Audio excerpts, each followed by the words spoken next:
de tous les rapports les plus tarés des académies des sciences. Par exemple, Arago, grand physicien français, pensait que si les trains allaient à plus de 17 km/h dans les tunnels, les gens mourraient étouffés.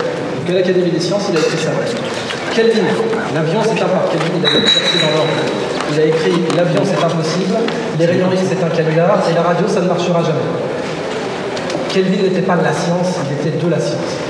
Donc le GIEC est une partie de ce miroir brisé qui sont les solutions climatiques, et il a des solutions intéressantes qu'en aucun cas il faut maîtriser, mais elles ne représentent pas le tout, en aucun cas.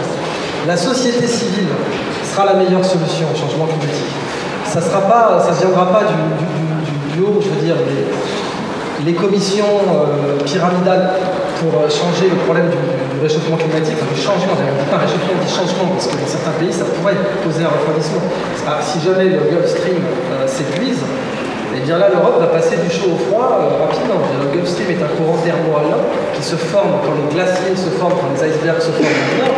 Si les icebergs arrêtent de se former, le Gulf Stream pourrait s'arrêter. Donc on sait que le climat est perturbé d'une façon très imprévisible. Et le problème, la solution à ce problème appartient à tout le monde.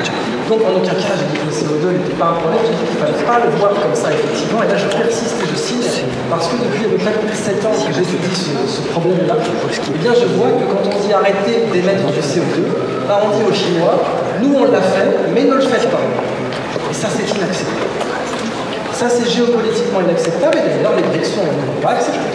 Ils ont dit, nous, on va réduire, mais pour nous-mêmes, pour éviter la pollution à Shanghai, et en aucun cas, on va accepter de se prendre des leçons des plus grandes puissances post-industrielles qui ont pollué bien plus que nos par habitant. D'ailleurs, un Chinois émet 5 fois moins de CO2 qu'un Américain. Donc, il faut, pour moi, transcender, parce que si on veut trouver des solutions à ce problème, on ne pourra pas juste dire, les gars, arrêtez d'émettre. Le corps humain émet du CO2, on ne peut pas lui dire arrête d'en émettre. Le bétail aussi. Je préfère les solutions innovantes, mais je n'ai pas dit que le CO2 n'était pas un problème. J'ai dit que la nature, effectivement, encore une fois, le pire déchet de l'histoire, l'oxygène, elle en a vraiment fait une opportunité. Et l'oxygène à côté du CO2, c'est une nuisance 100 fois supérieure. Donc si nous pouvons réduire nos émissions, faisons-le. Et d'ailleurs, c'est ce que Solar City a démontré. L'énergie solaire est devenue beaucoup moins chère même que l'énergie nucléaire. C'était quelque chose qui était totalement imprévu il y a à peine 20 ans. Mais en résumé, je me méfie des commissions d'experts uniques quand il s'agit de prédictions sur les techniques qui vont marcher. Les commissions d'experts ont produit Minitel et ont dit qu'Internet n'avait pas d'avenir. Je l'ai vu dans des rapports écrits. Le fameux rapport Terry de 95, Terry, polytechnicien, payé par l'État français, avec nos impôts, pour Édouard Balladur, émet un rapport en disant Internet n'a pas d'avenir. C'était lui la science aussi. Donc je préfère les solutions partant du bas, qui viennent de la société civile, et celle-là, je leur reconnais une plus grande capacité à changer le monde que des dispositions verticales. Ça ne veut en aucun cas dire que je vais préjuger. Et encore une fois, pour conclure, je ne détiens pas la vérité. Et à aucun moment, je suis là pour vous dire que ce que je vous dis est vrai. Tout ce que je vous dis, c'est ce que je vous dis est vérifiable. Maintenant, ce que je vous présente, c'est un buffet de connaissances. Vous prenez ce que vous voulez. Dans toute présentation, il y a des trucs à garder, des trucs à ne pas garder. C'est à vous de choisir. C'est tout. Est-ce qu'il n'y a pas un risque que des gros groupes scientifiques ou industriels s'accaparent en fait des choses que la nature, comme tu l'as dit, a créées? En fait, est-ce que savoir à qui ça appartient vraiment, puis derrière le brevetage, il y a beaucoup d'argent, donc comment ça s'intègre en fait dans ta pensée Alors, le brevetage du vivant, c'est interdit. C'est interdit partout dans le monde, même aux États-Unis maintenant. Sur les laboratoires, c'est logique. C'est logique. La propriété intellectuelle ne nous appartient pas. Comme avait dit l'autre, je ne peux pas breveter le soleil. Mais il est possible de breveter le vivant illégalement si par exemple vous découvrez une espèce, vous êtes le seul à la connaître et que, manque de bol, elle meurt. Ça a vraiment été fait. Vous découvrez une espèce, vous êtes le seul à la connaître, vous l'éteignez discrètement et vous pouvez breveter. Bon, c'est sale. C'est évidemment pas ça qui va changer le monde. Mais le brevet, on en revient. C'est-à-dire que vous avez peut-être entendu parler de la décision d'Elon Musk, le patron de Tesla, concernant les brevets. Tesla est la meilleure marque de voiture au monde aujourd'hui en termes d'innovation, c'est du développement. Ce type ont fait ce que personne n'avait réussi à faire depuis 40 ans. Là, rien qu'en précommande, le modèle 3 de chez Tesla a été précommandé à plus de 500 000 exemplaires. 500 000 exemplaires en 5 jours. L'iPhone, c'était 275 000. Là, c'est une voiture qui coûte 35 000 €. Et au-delà de ça, si vous comptez toutes les Renault vendues en Espagne, c'est autour de 189 000 par an. Les mecs en ont vendu 500 000 en 5 jours. Cette boîte ultra innovante, qui n'a pas de concurrent, Tesla n'a pas de concurrent. Si vous voulez une voiture électrique performante, c'est une Tesla ou rien. Il n'y a pas de concurrent à Tesla aujourd'hui. BMW a sorti une hybride qui coûte 135 000 € et qui a une autonomie de 100 km en full électrique. Ça ne s'appelle pas ça un concurrent. Et bien le patron de Tesla, Elon Musk, a réuni ses ingénieurs. D'habitude chez Tesla, ils affichent les brevets dans le hall d'entrée. Et là, ils étaient tous réunis. Et en rentrant dans le hall, ils voient que les brevets ne sont plus affichés. Ils entrent ensuite dans un auditorium où Elon Musk dit « Les gars, je voulais vous féliciter pour votre recherche. Vraiment, on est tellement à la pointe, c'en est limite décadent. Et vraiment, bravo, vous avez fait du super bon travail. Ah pardon les gars, il faut que je tweete. » Alors il arrête, puis il tweete. Ensuite, il remet son portable dans sa poche, il dit « Attendez, qu'est-ce que je disais déjà? Ah oui, vos brevets. Vous savez quoi? Vos brevets sont tellement géniaux que j'ai décidé de les ouvrir à tous nos concurrents. D'ailleurs, je viens de le tweeter. » Alors, un ange passe, et puis le patron de la R&D qui prend ça en pleine tête, prend son téléphone, t'as pas fait ça putain, puis il va voir sur Twitter, à partir de maintenant nos brevets c'est cadeau. Et tous nos futurs brevets, c'est 3 ans pour nous et c'est cadeau ensuite. Quand il a fait ça, l'action Tesla, je parle de finance, a pris 5%. Elle a gagné 5%. Vous imaginez le patron de Renault qui dit je veux mes brevets. Et pourquoi? Pour plein de raisons. La première c'est que si Tesla ouvre ses brevets, les concurrents vont les utiliser. Et donc ils vont devenir le standard de l'industrie. Et là, ils vaudront plus 35 milliards en bourse, ils vaudront 350. Et en plus, au-delà de ça, il a bien compris que celui qui dépend trop de ses brevets n'innove pas assez vite ou pas assez. Donc il a fait ça à la Alexandre Legrand, j'ai brûlé mes navires en avance. Et c'est brillant parce qu'aujourd'hui, dans la Silicon Valley, on sait que l'exécution est plus importante que le brevet. La rapidité d'exécution est plus importante que le brevet. Le mec qui garde son brevet dans un coffre, c'est un modèle qui est en train de partir. Et ça, c'est une très bonne nouvelle parce que Tesla, encore une fois, est une société extraordinairement efficace. Donc ils ne peuvent pas dire oui, ils ont fait ça par activisme et ils ont perdu de l'argent. Non, non. Ça leur a rendu service. Donc bon, c'est les pionniers. Mais on voit maintenant que même Apple, qui pourtant est tout fermé, se met à faire du logiciel open source. On m'aurait dit Apple fera de l'open source il y a 5 ans, mais j'aurais rigolé. Ils font de l'open source pour leur montre. Donc ça, c'est l'avenir du brevet. Et pour le vivant, en tout cas, c'est interdit. Heureusement. La meilleure façon d'éviter que les sociétés accaparent la connaissance du vivant, eh bien, c'est que la société civile donne plus d'actes aux vivants que les sociétés. Alors, je vous ai montré que la société civile, par exemple avec World of Warcraft, c'est de la société civile puisque ce sont des millions de joueurs. Eh bien, ces millions de joueurs ont donné 7 millions d'années en nattes à ce jeu. La société civile a une capacité de mobilisation natte très supérieure aux sociétés, même aux multinationales, à tel point que vous avez entendu parler du CAPTCHA. Vous savez ce que c'est un CAPTCHA? Quand vous créez un compte, par exemple Facebook, vous savez ces espèces de mots qu'il faut écrire, ces mots dégueulasses mal écrits, que vous devez taper pour vérifier que vous n'êtes pas un robot. Ça s'appelle un CAPTCHA. Eh bien, on saisit 200 millions de CAPTCHA par jour. Aujourd'hui, un peu plus. Il y a un chercheur qui a dit, mais ça c'est du temps perdu. Alors moi, ce que je vais faire, c'est, je ne sais pas si vous avez remarqué, au début sur Internet, quand vous mettiez un CAPTCHA, c'était des lettres au pif. C'était 8, C, Y, J. Et maintenant, c'est des mots. Vous avez remarqué ça ou pas? C'est des vrais mots. Ben, si c'est des vrais mots, c'est parce qu'en fait, ce sont des mots qui viennent de Google Books. Quand Google numérise un livre, eh bien, il y a des mots que l'ordinateur ne reconnaît pas. Et ces mots, il faut que quelqu'un les lise, les vérifie. Eh bien, quand vous avez deux mots dans un CAPTCHA, par exemple, lemon, château, eh bien, lemon, c'est un mot que Google a déjà, qu'il a déjà vérifié, c'est pour vous tester. Et château, c'est un mot qu'il ne connaît pas, parce qu'il n'a pas pu numériser, le logiciel ne l'a pas reconnu dans le livre. Eh bien, quand vous écrivez lemon, château, Google numérise un livre. Et comme on fait 200 millions de CAPTCHA par jour, Google numérise des milliers de bouquins par jour à chaque fois qu'on tape ça. Ce qui prouve que même Google reconnaît que dans les capacités de mobilisation date, la société civile est supérieure à la société tout court, enfin la société multinationale. Donc pour moi c'est ça la solution, donner des actes aux vivants. CAPTCHA de Google, quand on fait ça, on travaille en fait. Google, on n'arrive pas spécialement, il y a beaucoup de travail comme ça qui sont faits uniquement sur Internet et qui ne sont pas rémunérés, qui ne sont pas valorisés, qui sont captés par des entreprises. Et du coup, nous, derrière, il faut qu'on travaille en plus et cette valeur, on ne la gagne pas directement. Il y a bien un cas de rémunération aujourd'hui, c'est Duolingo. Duolingo, c'est une application pour apprendre les langues. C'est en fait la meilleure application du marché pour apprendre une langue aujourd'hui. Elle a été créée par le mec qui a créé l'histoire des CAPTCHA, justement. Il n'était pas chez Google, il a créé une société pour ça. Il s'est dit, la prochaine étape, c'est de fournir un service gratuit en échange. Le CAPTCHA, on était obligé de le faire. Le avant-après, c'était avant, vous le faisiez pour rien. Après, vous le faites pour quelque chose. Et vous êtes rémunéré dans le sens où Google Books, c'est gratuit. C'est tout bon. J'ai des bouquins numérisés. Ça n'était pas gratuit. Des banques de données, il fallait un compte, une permission. Quand j'ai fait ma thèse, j'étais bien content de trouver Google Books. C'était tout bon, mais rien que ça, c'était un service. Maintenant, au-delà de ça, dans Duolingo, eh bien, vous apprenez une langue gratos. C'est-à-dire qu'il y a une appli qui vous fait apprendre une langue gratos. Donc, vous êtes payé dans un sens parce qu'on vous donne un service gratuit. Rosetta Stone, c'est 150 € par mois. On vous fait économiser 150 € par mois pour apprendre une langue.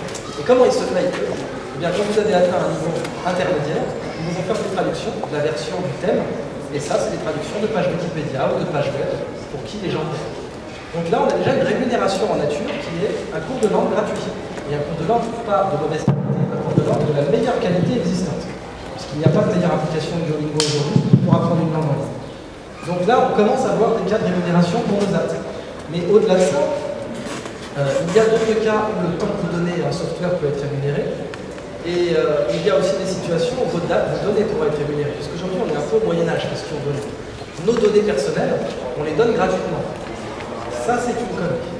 C'est une énorme connerie. On les donne pas tout à fait gratuitement, on les donne en échange d'un service. C'est pas la même chose. On les donne en échange d'un Facebook, d'un Twitter, d'un Google, on n'est pas obligé d'acheter. Ça vient de pas acheter. Et ces données personnelles, on les donne, alors que la donnée, ça vaut plus cher que le pétrole. Et c'est vrai qu'il est temps que nous fassions, comme l'Iran en 1953, on nationalise notre pétrole. Et beaucoup de chercheurs disent qu'il faudrait que nos données nous appartiennent. Qu'après le habeas corpus, il y a un habeas data. Et qu'à chaque fois que quelqu'un fait du pognon avec vos données, il vous en verse une part. C'est en train d'arriver.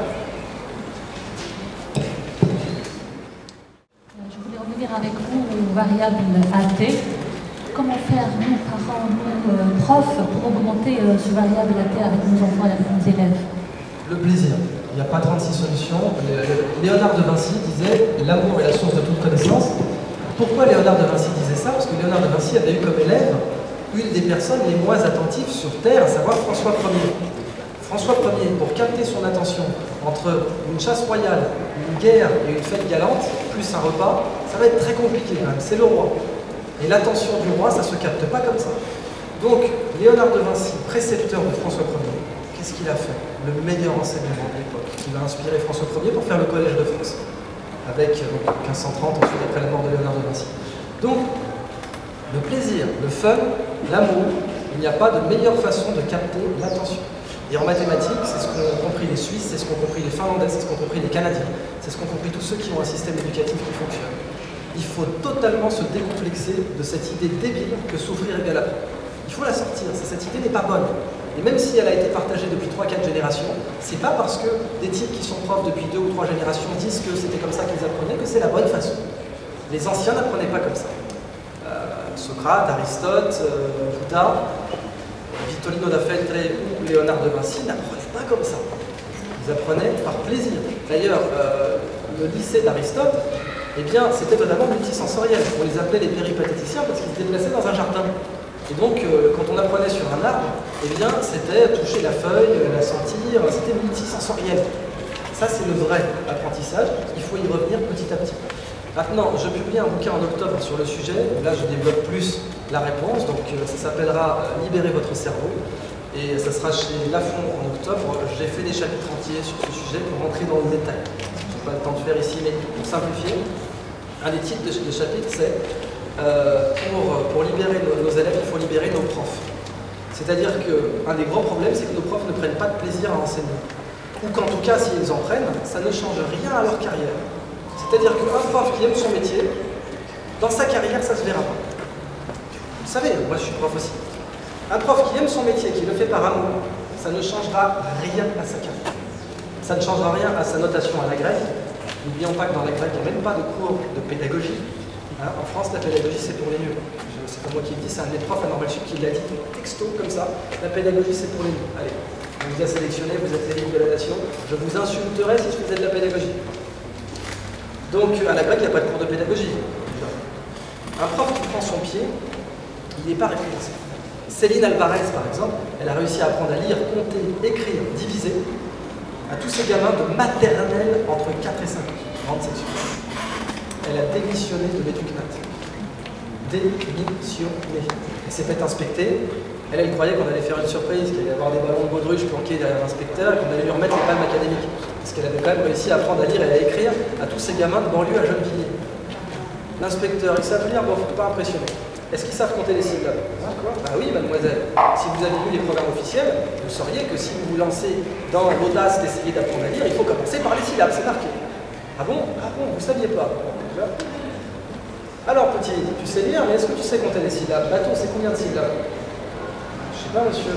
B, A, T, O, 4 syllabes. Haha, ils savent pas compter les syllabes. Mais t'es con, quoi, ils savent lire. Les Alexandrins, on verra plus tard si tu veux bien. Je vais leur distribuer un carré d'as dans le grand jeu de la vie. Et toi, tu es en train de me dire, me faire chier avec les syllabes. C'est ça l'éducation. Et c'est pour ça que la Suisse n'a pas de ministère de l'éducation nationale. La Suisse n'a pas de ministère, j'insiste, parce que c'est pas forcément une information qui semble facile à enregistrer, mais ils n'ont pas de ministère. Pas d'inspection, bien sûr, c'est les cantons qui gèrent ça. Et ils ont un meilleur système éducatif que nous, pas de problème. Les tests PISA le montrent chaque année. L'école polytechnique de Lausanne et de Zurich, qui sont bien meilleures que Polytechnique France dans les classements, ne sont pas sélectives à l'entrée. Vous êtes suisse, vous rentrez. Elles sont meilleures que Polytechnique France dans les classements universitaires chinois ou américains.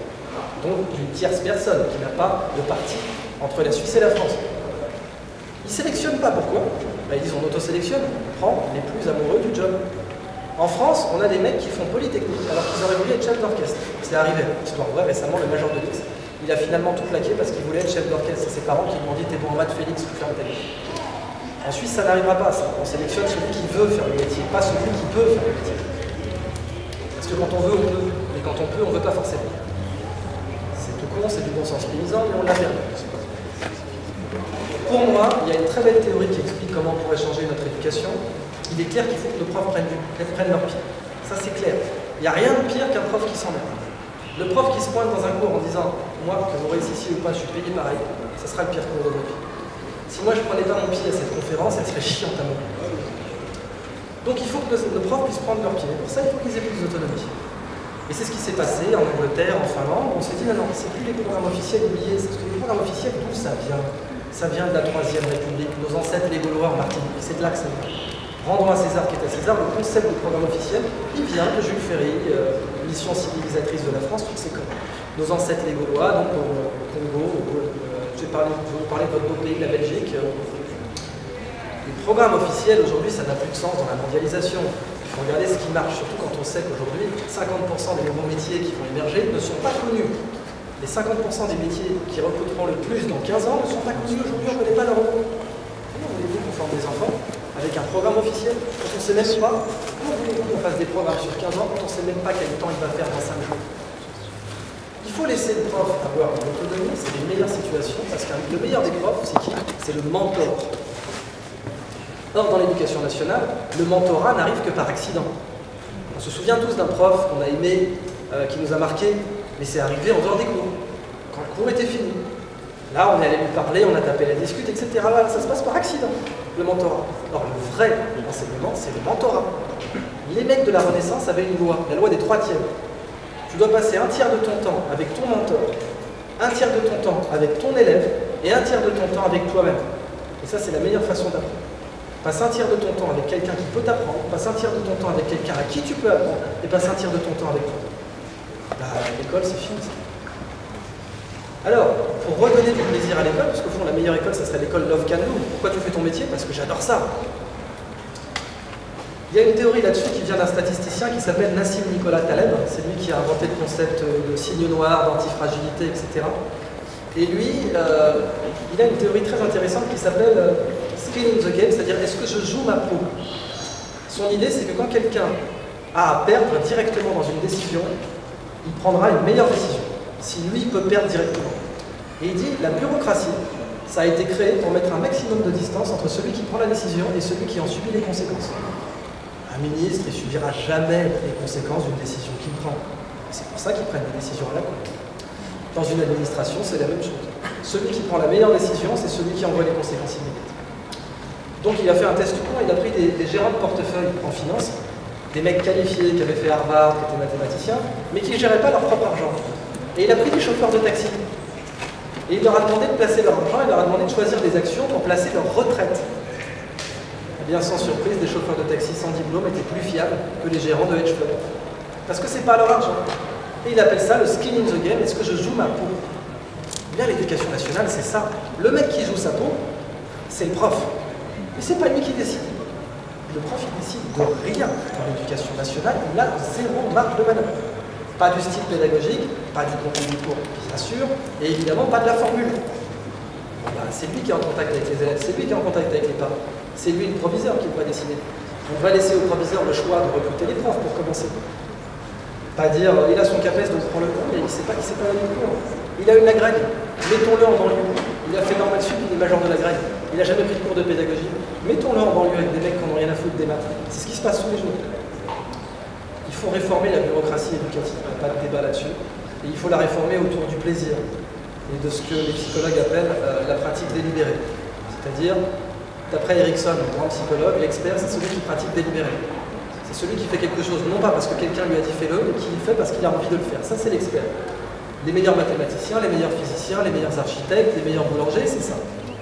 Eh bien, l'école, elle devrait avoir pour but d'allumer chez nous une pratique délibérée. Et ça, c'est le mentorat. Le mentor, il est là pour ça. C'est ça que les profs doivent faire.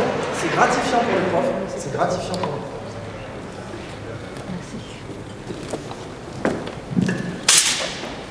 Bon, mais je pense qu'on va arrêter la séance de questions-réponses ici. Je vous remercie, merci vraiment du fond du cœur d'être venu. Ça a été très enrichissant comme l'a dit Myriam, et je pense qu'on a tous retiré quelque chose de très personnel aussi. Donc on vous remercie, on vous offre ces petites spécialités de la région bordelaise, forcément. Merci à vous.